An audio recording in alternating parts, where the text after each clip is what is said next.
Liberation is total aliveness.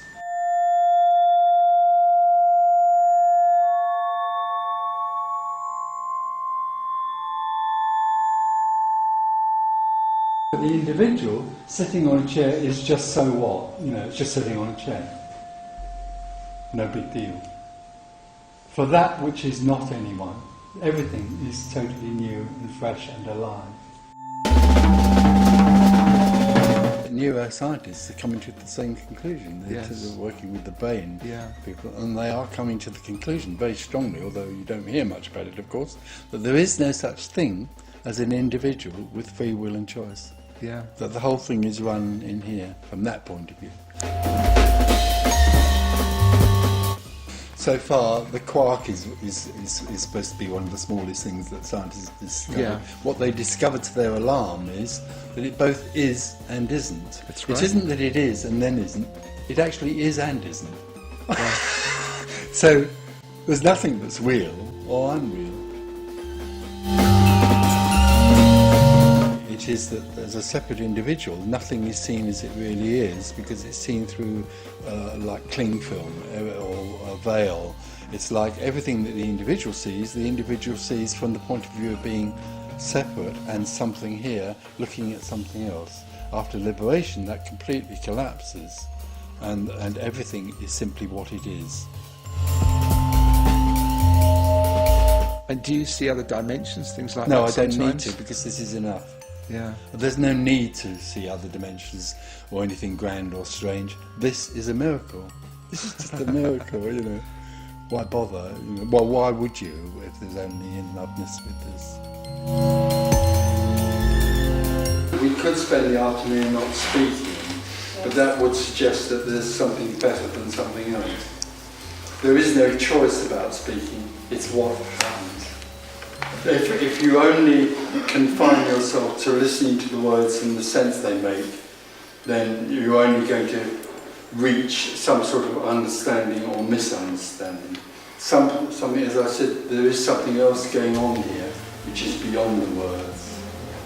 There's nothing wrong with the words either.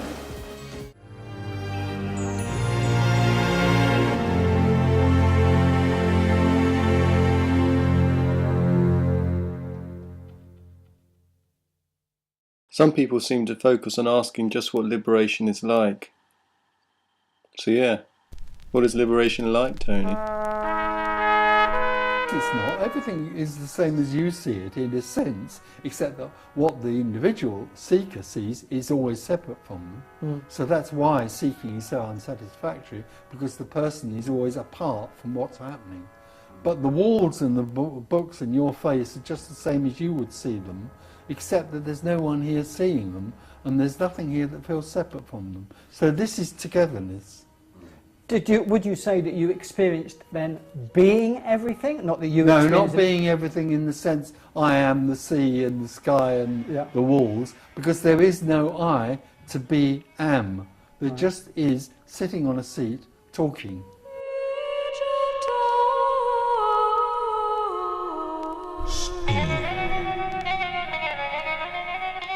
And it's not an awareness of this thing sitting here talking, it's just this thing sitting here talking. It's the natural reality.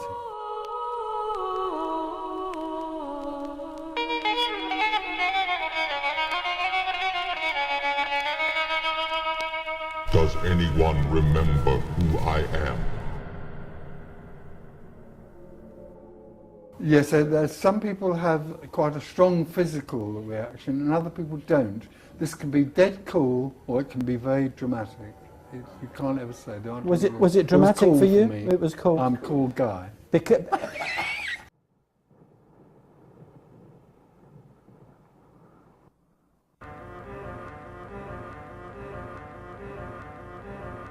In a few moments, you will have an experience which will seem completely real. It will be the result of your subconscious fears transformed to your conscious awareness. You have 5 seconds to terminate this tape. 5, 4, 3, 2, 1.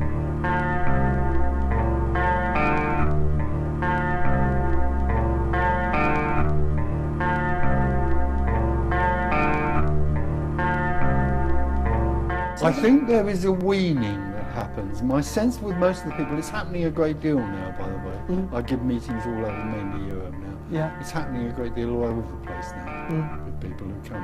Yeah. And there's no question interesting for you say me, that. basically, although it has happened suddenly and immediately with very few people, but it has at meetings. Basically, it seems to happen over a period of time, what we would think of time, and there's no question there's a weaning back into freedom.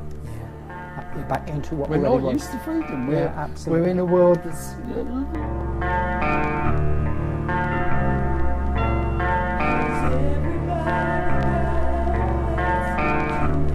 Oh, the difference is no me. The difference is totally immeasurable and in a way inexpressible. The difference is that although there is still suffering in the apparent world and pain in the apparent body, there is no one that is suffering. There is no pain that is felt by anyone.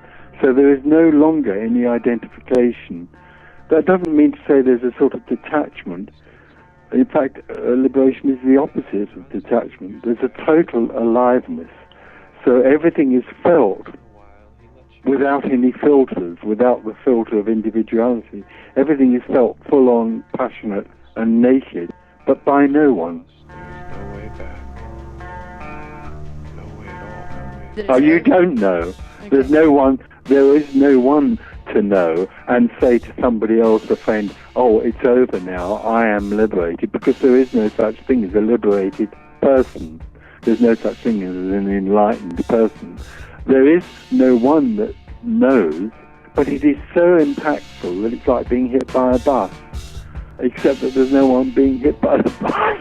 The amusing thing, or the irony of this is that you can then, thereafter, not tell anyone, because it's indescribable. I've been talking for 10 years now, and I can't tell anyone what this is like.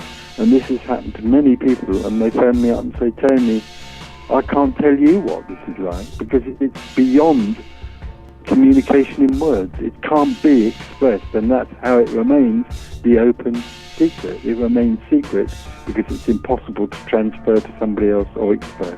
It's not understandable. You can't know this. You can't understand this. You can't come to believe this or think this. It's beyond the mind.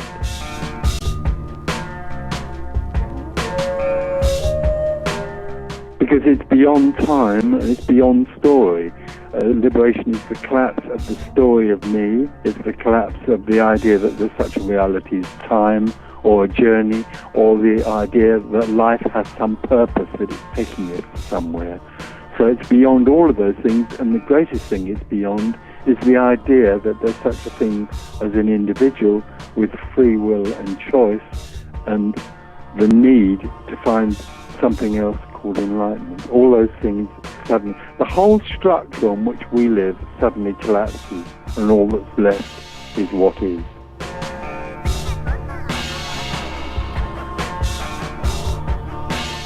What we're talking about here is beyond awareness. You know, there's a great deal of interest in self-inquiry and awareness in seeking, but all of that simply keeps the individual locked in the wheel of seeking, because awareness is still in the story. For awareness to arise, there needs to be something that it is aware of. So you have awareness, one, and what it is aware of, two. It's still a story, it's still dualism.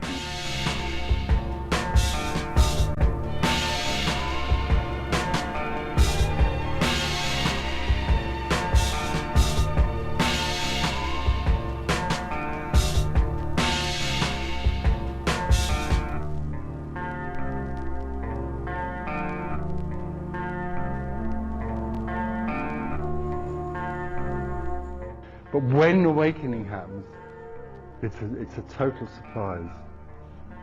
It's a total surprise to that which still has an idea of what it was going to be like. Awakening is totally natural and totally ordinary and wonderful. Far more wonderful than this thing here can ever imagine.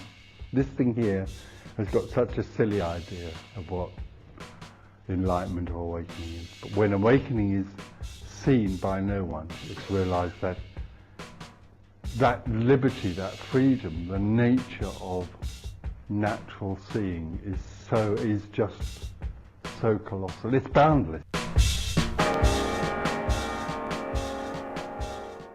There's a story about somebody finding something called enlightenment. It has nothing to do with enlightenment or liberation, it's just another part of the story. It doesn't last because it's an illusion, but the person that claims that they found it can apparently own something and turn it on or off when it's necessary, but that's part of the story.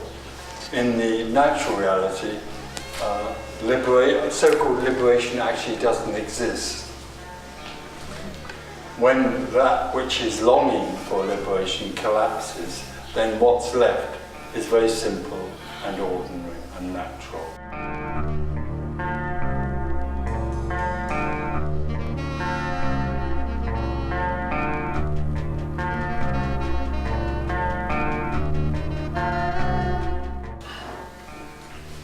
Any idea that the state of apparent enlightenment can be described is already illusory.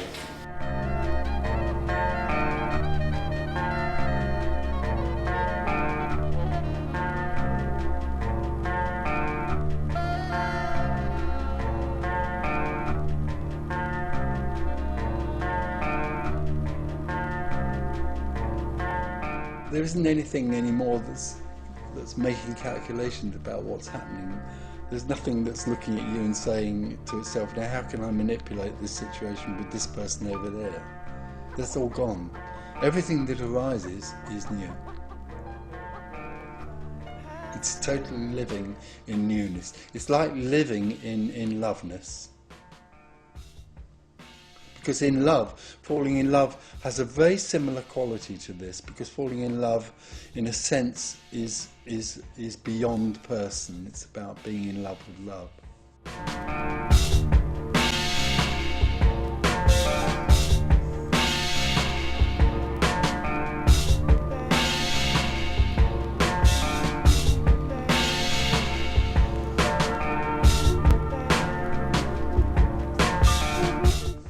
We're fascinated by unrequited love, the story of love, because in a sense it points to what we're really looking for, which we can't know and have, which is ultimate, absolute, unconditional love.